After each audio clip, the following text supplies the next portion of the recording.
Shalom, this is Doug with Douglas V Amateur Radio and more. Put up the end-fed half wave. I'm going to have it about 3 or 4 feet from the pulley up there. You can see I've got some 2x4s in the antenna mount to space it from the wall.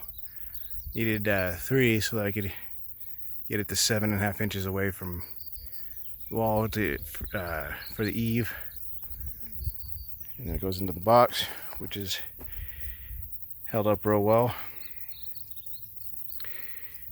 And then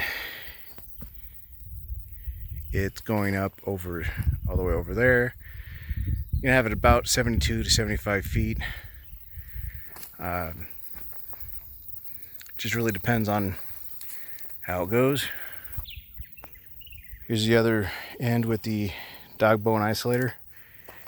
And I'm going to put it somewhere over here once I get the Dacron rope undone and see how it works.